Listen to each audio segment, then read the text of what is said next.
সুপ্রিয় শিক্ষার্থীবৃন্দ, আসসালামু আলাইকুম ওয়া রাহমাতুল্লাহি ওয়া বারাকাতুহু। তোমরা সবাই কেমন আছো? আশা করি সকলেই ভালো আছো এবং সুস্থ আছো, নিরাপদে আছো। সুপ্রিয় শিক্ষার্থী বন্ধুরা, আজকে আমরা সমাজবিজ্ঞান দ্বিতীয় পত্রের আরেকটি গুরুত্বপূর্ণ বিষয় নিয়ে আলোচনা করব। তো যাই হোক, তোমরা যারা এখনও লাইভ ক্লাসে অংশগ্রহণ করনি বা যারা অংশগ্রহণ করেছো তাদের অন্যান্যদের বা তোমাদের অন্যান্য সহপাঠীদের জানিয়ে দাও যে আজকে আমরা এই মুহূর্তে সমাজবিজ্ঞানের আরেকটি গুরুত্বপূর্ণ কনসেপ্ট, সেই বিষয়টি আমরা আলোচনা করার চেষ্টা করব।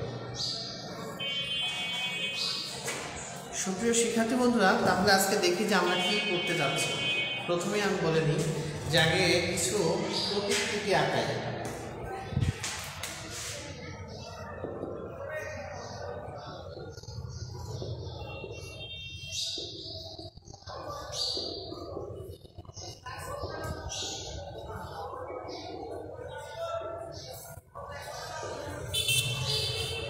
উক্ত প্রতিকৃতিগুলো দেখে তোমরা একটু বলো তো আজকে আমরা কি পড়তে যাচ্ছি।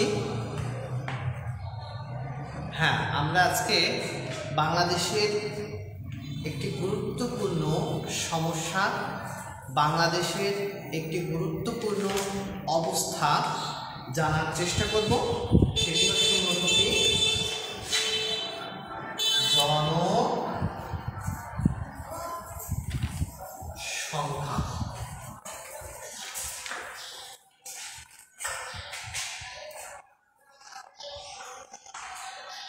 সুপ্রিয় শিক্ষার্থী বন্ধুরা, আমরা তাহলে আজকে মূলত বাংলাদেশের যে কয়েকটি সমস্যা আছে তার মধ্যে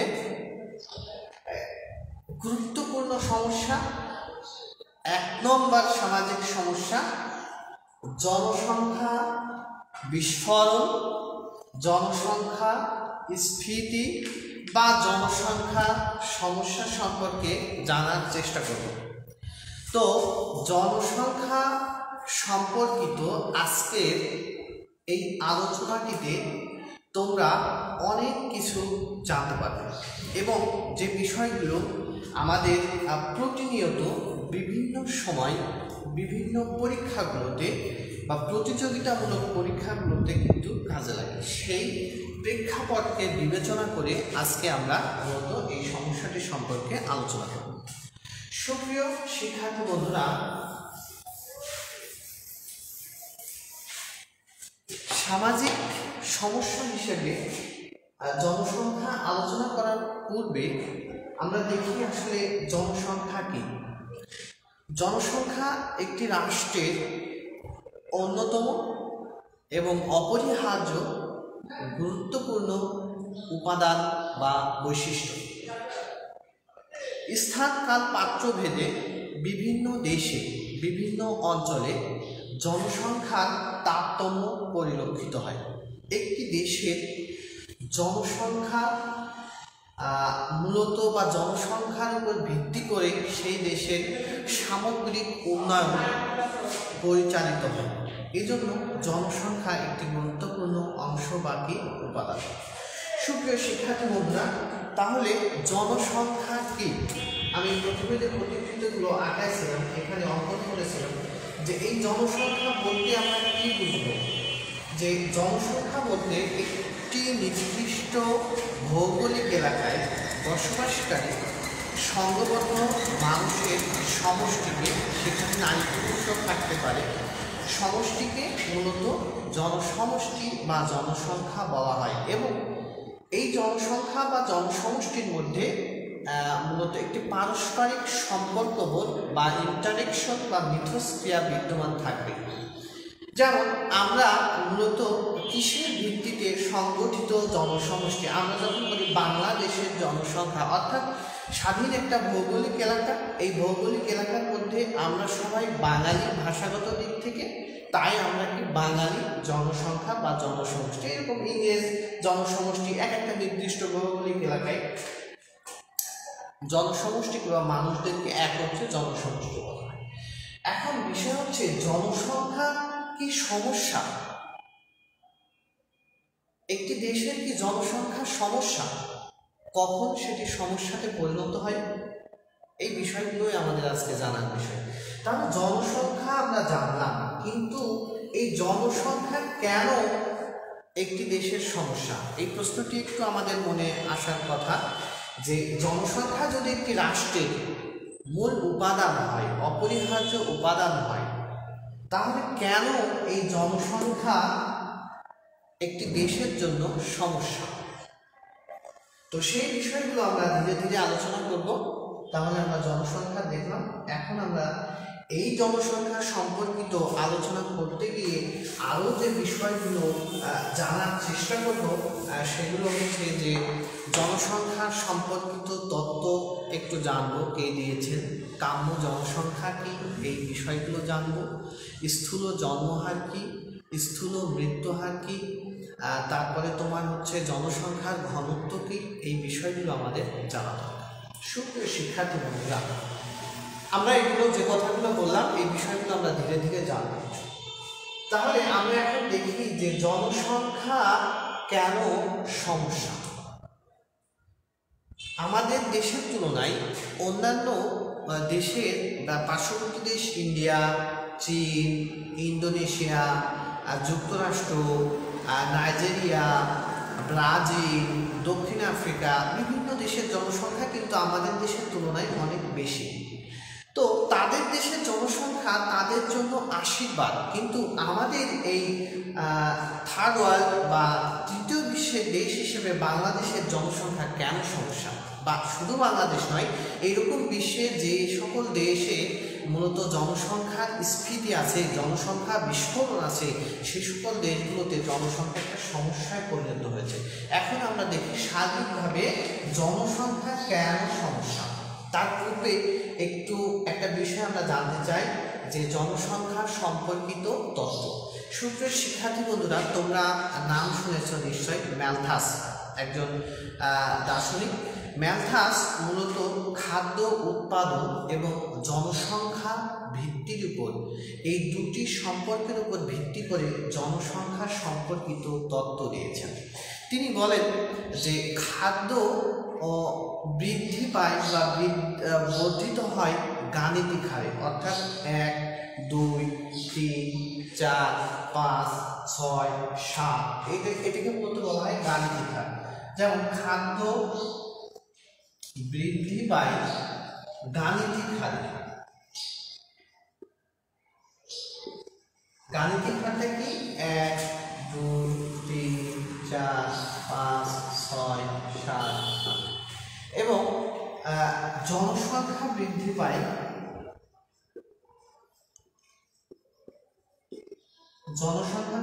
জ্যামিতিক হারে।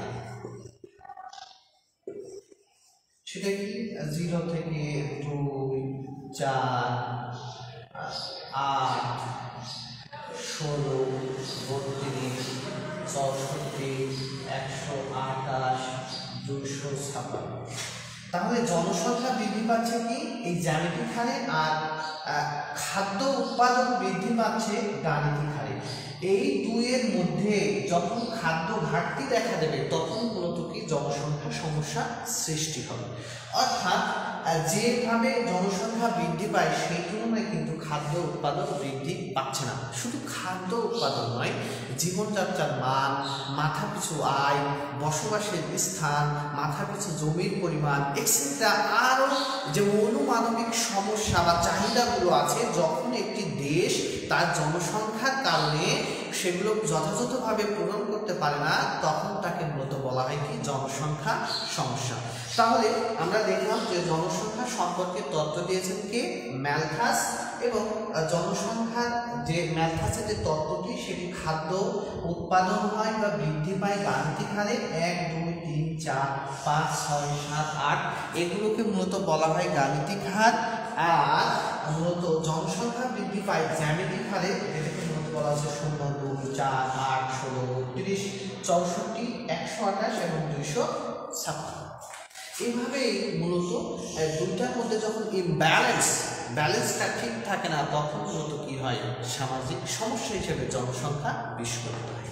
সুপ্রিয় শিক্ষার্থী বন্ধুরা, এই জনসংখ্যা বিস্ফোরণ বা জনসংখ্যার স্ফীতি সম্পর্কে মূলত ম্যালথাস বলেন, যদি কোনো দেশের বা অঞ্চলের জনসংখ্যা খাদ্যের তুলনায় অধিক হয় এবং এই পরিস্থিতিতে একটু অস্বাভাবিক পরিস্থিতি তৈরি হয়, তাকে সেই অস্বাভাবিক পরিস্থিতিকে মূলত বলা হয় জনসংখ্যা স্ফীতি। জাতিসংঘের সাবেক একজন প্রেসিডেন্ট তিনি বলেন যে মূলত হচ্ছে পারমাণবিক বোমার ফলে যে সমস্যার সৃষ্টি হয়, সেই পারমাণবিক বোমার সাথে জনসংখ্যা বিস্ফোরণকে মূলত তুলনা করেছেন এবং এটি সমাজের একটি গুরুত্বপূর্ণ সমস্যা হিসেবে বিবেচিত হচ্ছে। সুপ্রিয় শিক্ষার্থী বন্ধুরা, এবার আমরা একটু বৈষয়িক জনসংখ্যার চিত্র দেখি। আমরা একটু বৈষয়িক জনসংখ্যার চিত্র যদি দেখি, সারা বিশ্বে বর্তমানে মোট জনসংখ্যা যদি ধরা হয় সম্প্রতি 2020 অনুসারে, তাহলে প্রায় 778 কোটি জনসমষ্টি বা জনসংখ্যা সারা বিশ্বের বিভিন্ন দেশে বসবাস করছে। তো এই মোট জনসংখ্যার ভিত্তিতে বা জনবহুল দেশ হিসাবে যদি চিন্তা করি, তাহলে প্রথমেই আছে চীন, তারপরে আছে ভারত, তারপরে আছে যুক্তরাষ্ট্র, ইন্দোনেশিয়া, ব্রাজিল, পাকিস্তান, সৌদি আরব এবং বাংলাদেশ জনসংখ্যার ভিত্তিতে 8ম পজিশনে আছে। এটি তোমাদের জন্য একটি গুরুত্বপূর্ণ প্রশ্ন, একটি জ্ঞানমূলক প্রশ্ন। প্রশ্নটি কি? প্রশ্নটি হচ্ছে যে কখন বা জনসংখ্যার মূলত ভিত্তিতে বাংলাদেশের অবস্থান কততম? বাংলাদেশের অবস্থান জনসংখ্যার ভিত্তিতে মূলত 8ম। তাহলে এই বিষয়টি তোমাদের মনে রাখতে হবে। তাহলে জনসংখ্যার ভিত্তিতে কত? 8ম। কে? বাংলাদেশ। বাংলাদেশের অবস্থান জনসংখ্যার ভিত্তিতে কততম? 8ম। সুপ্রিয় শিক্ষার্থী বন্ধুরা, বাংলাদেশের এই জনসংখ্যার অবস্থান এটা দেখলাম।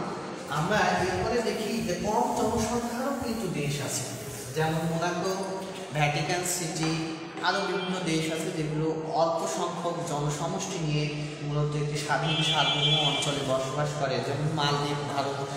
ভারত মহাসাগরে অবস্থিত মালদ্বীপ, আয়তন 298 বর্গ কিলোমিটার, কিন্তু জনসংখ্যাও খুব বেশি না, আমাদের দেশের তুলনায় অনেক কম। এরকম সিঙ্গাপুর আছে, এদের দেশের জনসংখ্যাও কিন্তু কম। সুপ্রিয় শিক্ষার্থী বন্ধুরা, আমরা এবার দেখি আমাদের বাংলাদেশের জনসংখ্যার চিত্র। বাংলাদেশের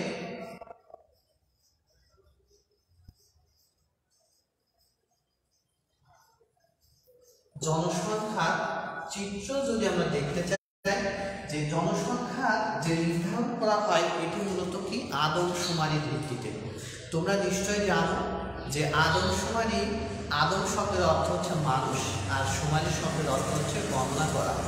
অর্থাৎ মানুষ গণনা করার প্রক্রিয়াকে বা পরিস্থিতিকে মূলত বলা হয় কি আদমশুমারি। প্রতি 10 বছর অন্তর অন্তর বাংলাদেশে আদমশুমারি অনুষ্ঠিত হয়। বাংলাদেশের সর্বশেষ 2011 সালে আদমশুমারি অনুষ্ঠিত হয়েছিল। 2011 সালের আদমশুমারি অনুযায়ী মোট জনসংখ্যা 14,97,00,000, প্রায় 15 কোটি বলা যায়। তো এই জনসংখ্যা বহুল, আমাদের এই স্বল্প আয়তন বিশিষ্ট জনসংখ্যা বহুল জনসংখ্যা বিশিষ্ট এই দেশটি প্রতি বর্গ কিলোমিটারে 2011 সালের আদমশুমারি অনুযায়ী প্রতি বর্গ কিলোমিটারের যে ঘনত্ব, মানুষের যে বসবাসের ঘনত্ব, এটি হচ্ছে 1015 জন। অর্থাৎ তাহলে এখানে একটি প্রশ্ন চলে আসে বাইরে বাইরে, সেটি হচ্ছে যে জনসংখ্যার ঘনত্ব বলতে কি বোঝো? অর্থাৎ জনসংখ্যার ঘনত্ব বলতে আমরা যে অংশটি বুঝি সেই সম্পর্কে যদি আমরা বলি যে জনসংখ্যার ঘনত্ব হলো, এখানে যদি আমরা ঘনত্ব বলি তাহলে মোট জনসংখ্যাকে মোট আয়তন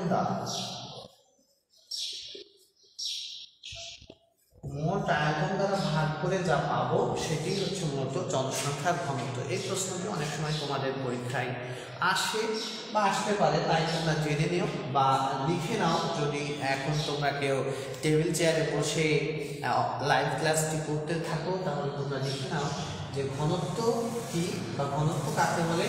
একটি দেশের মোট জনসংখ্যাকে মোট আয়তন দ্বারা ভাগ করলে যা পাওয়া যায় সেটি হচ্ছে মূলত কি জনসংখ্যার ঘনত্ব। তাহলে বাংলাদেশে প্রতি বর্গ কিলোমিটারে যে জনসমষ্টি বসবাস করে সেটি হচ্ছে মূলত কি জনসংখ্যার ঘনত্ব। সেই অনুপাতে বাংলাদেশে বর্তমানে 2011 সালের আদমশুমারি অনুযায়ী 1015 জন প্রতি বর্গ কিলোমিটারে বসবাস করে। সুপ্রিয় শিক্ষার্থী বন্ধুরা, আমরা জনসংখ্যার ঘনত্ব সম্পর্কে জানলাম। এরপরে এখন বাংলাদেশের জনসংখ্যার চিত্র দেখলাম। এখানে বর্তমানে যে বর্তমানে যে অর্থনৈতিক সমীক্ষা হয়েছে, এই ক্ষেত্রে যদি আমরা আরেকটু দেখি তাহলে অর্থনৈতিক সমীক্ষা অনুসারে বাংলাদেশের বর্তমান জনসংখ্যা প্রায় 16 কোটি। যাই হোক, বাংলাদেশের জনসংখ্যা কিন্তু এই জনসংখ্যার বিস্ফোরণ ছিল না।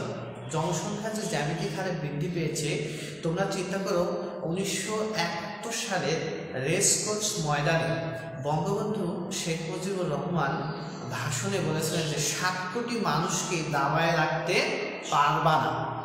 তাহলে বঙ্গবন্ধু জাতির পিতা বঙ্গবন্ধু শেখ মুজিবুর রহমানের সেই উদ্ধৃতি ধরে যদি বলি তাহলে 1971 সালে যেখানে ছিল কত 7 কোটি মানুষ, আজকে 40 বছর বা সেই 71 থেকে যে 50 বছর পূর্বে এই দেশের জনসংখ্যা কিন্তু কি দ্বিগুণ হয়ে গেছে, অর্থাৎ 14 কোটি। এখন যে সামনে 2021 সালের আদমশুমারি হবে, এই আদমশুমারি অনুসারে হয়তো 18 কোটি হয়ে যাবে। তাহলে দেখা যাচ্ছে কি দ্বিগুণ জনসংখ্যা বেড়ে গেছে। তাহলে আমাদের দেশে কিন্তু জনসংখ্যার একটি কি বিস্ফোরণ ঘটেছে, আমাদের দেশের জনসংখ্যার একটি অবস্থা বৃদ্ধি পেয়েছে। সুপ্রিয় শিক্ষার্থী বন্ধুরা, তাহলে আমরা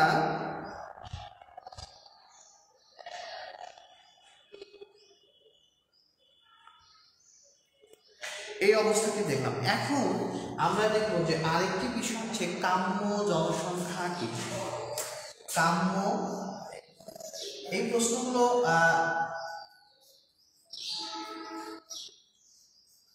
কাম্য জনসংখ্যা কি।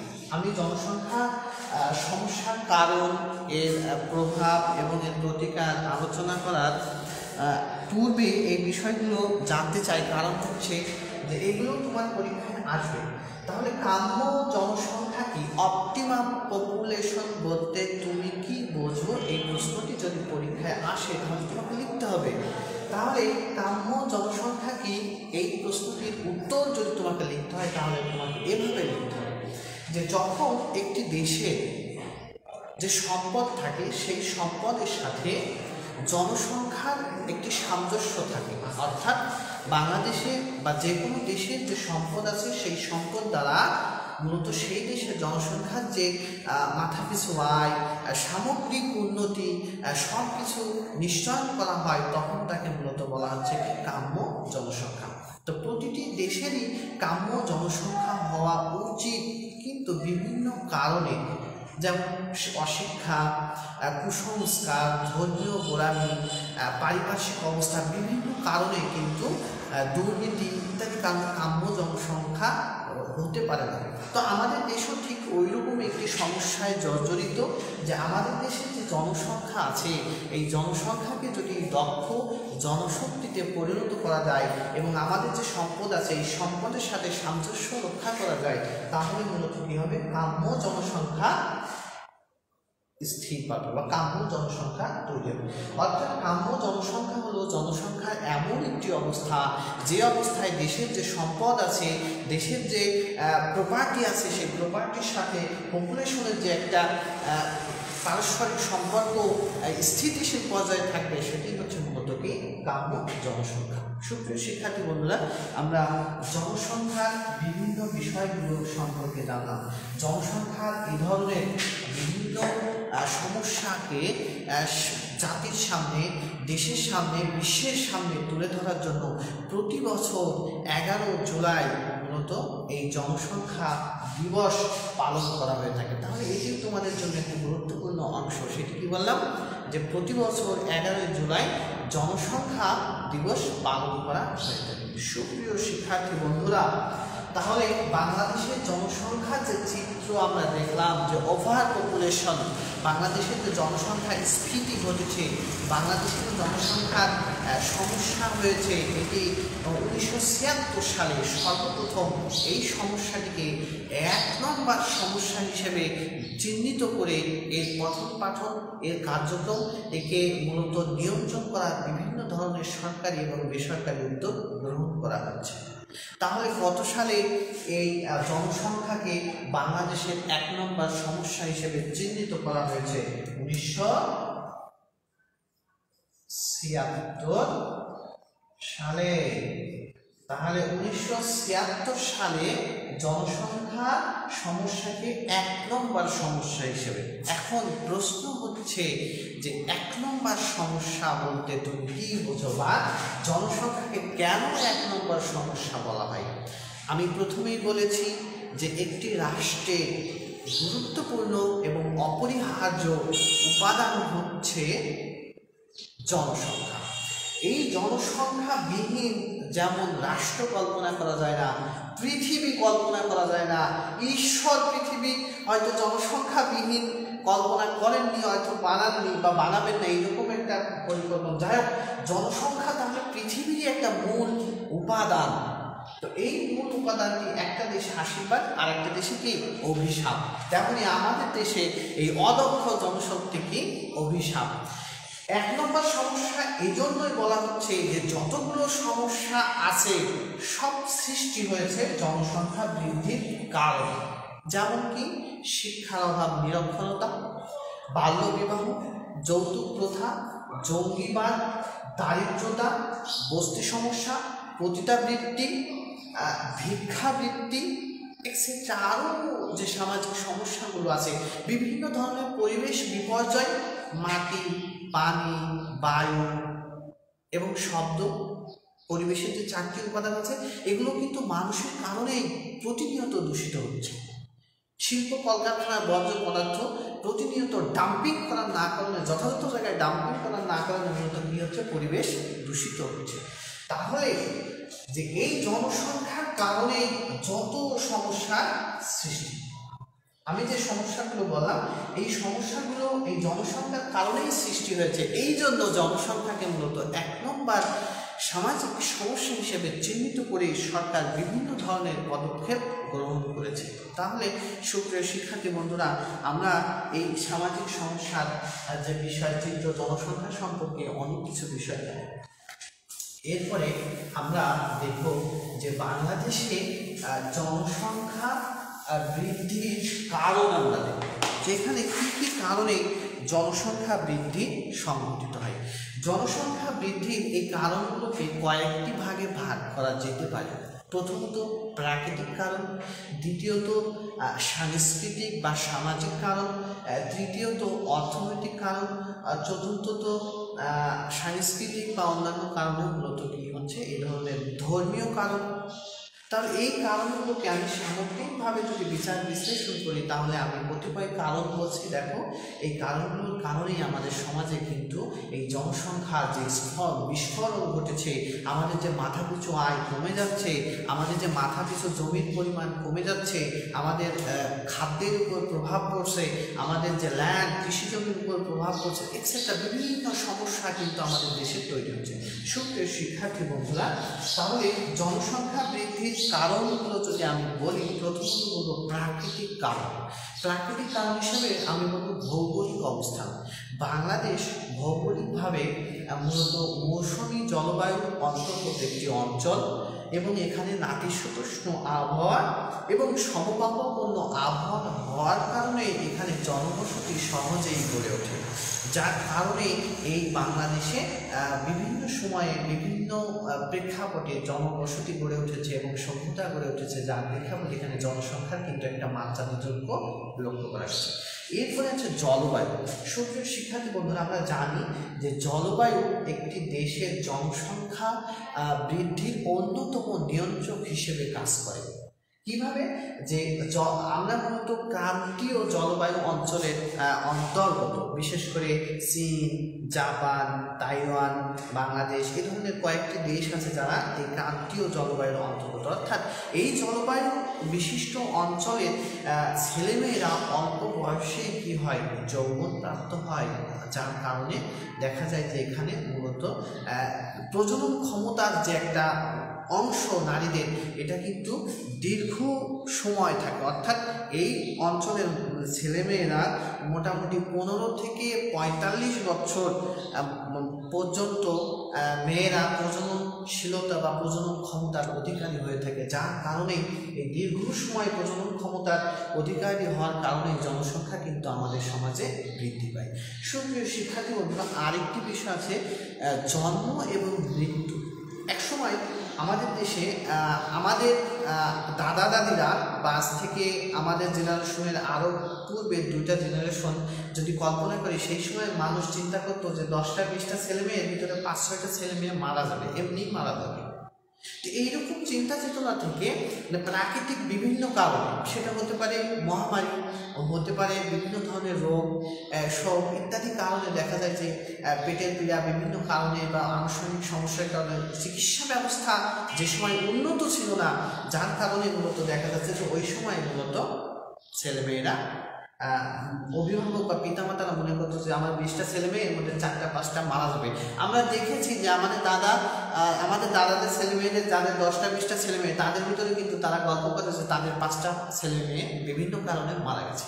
তো এই যে একটা জন্ম এবং মৃত্যুর যে একটা প্রাকৃতিক অবস্থা, এর কারণেও কিন্তু জনসংখ্যা বৃদ্ধি পায়। তাছাড়া বর্তমান সময়ের যে চিকিৎসা ব্যবস্থা, এই চিকিৎসা ব্যবস্থার ফলে জনসংখ্যা যে হারে বৃদ্ধি পাচ্ছে, জন্মহার যেভাবে বৃদ্ধি পাচ্ছে, মৃত্যুহার সেই তুলনায় বৃদ্ধি পাচ্ছে, যার প্রেক্ষাপটে দেখা যাচ্ছে যে এখানে একটি কি মূলত জনসংখ্যা বৃদ্ধি তৈরি হয়। এছাড়া স্থানান্তর গমন আছে, আরও এক্সেট্রা আছে। তবে এক্ষেত্রে আমরা 2টি বিষয় অবশ্যই জানবো। একটা হচ্ছে যে স্থূল জন্মহার বলতে কি বোঝো? স্থূল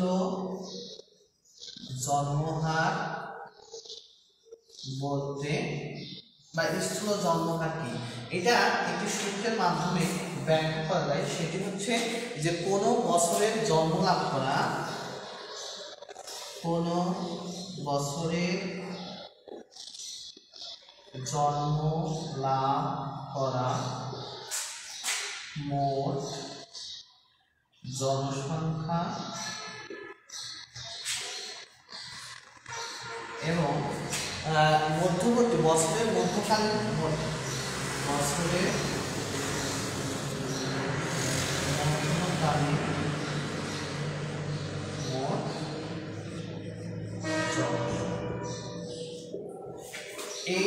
এটা হচ্ছে যে কোনো বছরের জন্ম লাভ করা মোট জনসংখ্যা বা শিশু সন্তান এবং বছরের মধ্যে মধ্যকালীন মোট জনসংখ্যা এই গুণ 1000 এটার মাধ্যমে মূলত স্থূল জন্মহার নির্ণয় করা হয়।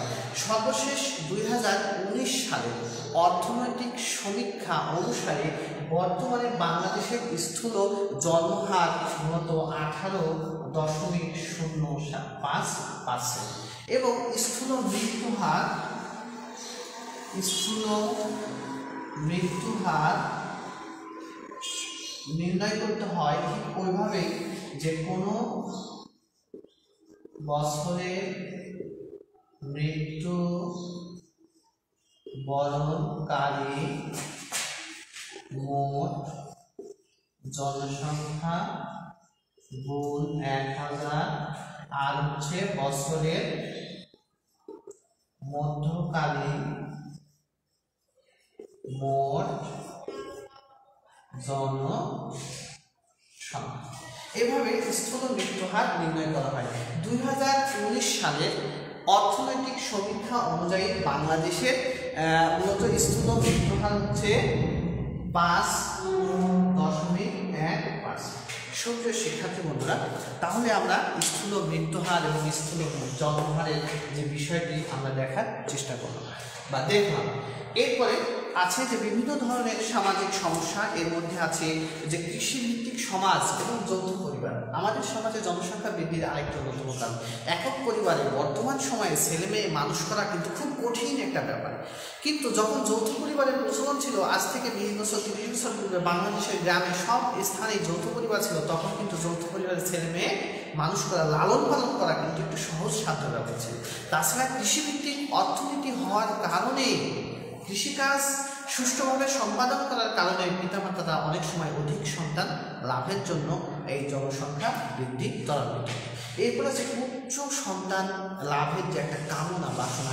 এমনও দেখা গেছে যে কোনো দম্পতির উচ্চ সন্তান হয় না, উচ্চ সন্তানের আশায় তারা মোটামুটি 6, 7, 8টা 10টা মেয়ে জন্ম দিয়েছেন, কিন্তু তারপরে উচ্চ সন্তান হয়। তো এই ধরনের পুত্র সন্তান লাভের কামনা মূলত কি হয়, জনসংখ্যা বৃদ্ধি ত্বরান্বিত করে। দারিদ্রতা এবং জনসংখ্যা পাশাপাশি অবস্থান করে। দারিদ্রতার কারণে মানুষ মূলত কি হয়, চিত্তবিনোদনের অভাব অন্যতম বোধ করে। সেই ক্ষেত্রে তাদের মূলত দাম্পত্য জীবনটাকেই মূলত তারা অনেকটা চিত্তবিনোদনের অংশ হিসেবে বেছে নেয় এবং এই ক্ষেত্রে জনসংখ্যা বৃদ্ধি ত্বরান্বিত হয়। এছাড়া বিভিন্ন ধরনের বেকারত্ব, বাল্য বিবাহ ও বহু বিবাহ আছে। আমাদের দেশের ছেলেমেয়েরা অল্প বয়সে যৌবন প্রাপ্ত হয়, আমি পূর্বেই বলেছি, এবং এই ছেলেমেয়েরা দীর্ঘ একটা সময় প্রজননশীলতার অধিকারী হয়, যার কারণে জনসংখ্যা বৃদ্ধি ত্বরান্বিত হয়। সুপ্রিয় শিক্ষার্থী বন্ধুরা, এই ধরনের বিভিন্ন ধরনের সামাজিক সমস্যাগুলো বা জনসংখ্যা বৃদ্ধির আরও বহুবিধ কারণ আছে, তোমরা বইটা আরেকটু দেখে নিও। এখন এটি আমাদের সমাজ জীবনে কীভাবে প্রভাব বিস্তার করে সেই বিষয়টি একটু আমরা দেখার চেষ্টা করি।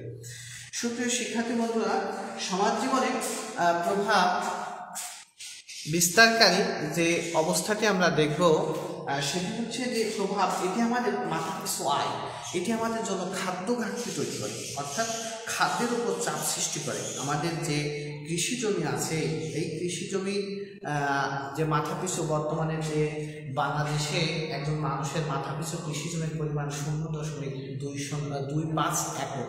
তো এই অল্প পরিমাণ জমি দিয়ে মূলত কীভাবে খাদ্যের চাহিদাটা পূরণ করা যায়, এটা কিন্তু একটা গুরুত্বপূর্ণ সমস্যা। তো খাদ্য ঘাটতি এই অধিক জনসংখ্যা হওয়ার ফলে হয়। মৌলমানবিক চাহিদাগুলো, খাদ্য, বস্ত্র, বাসস্থান, শিক্ষা, চিকিৎসা, এগুলো যথাযথভাবে প্রদান করা সম্ভব হয় না।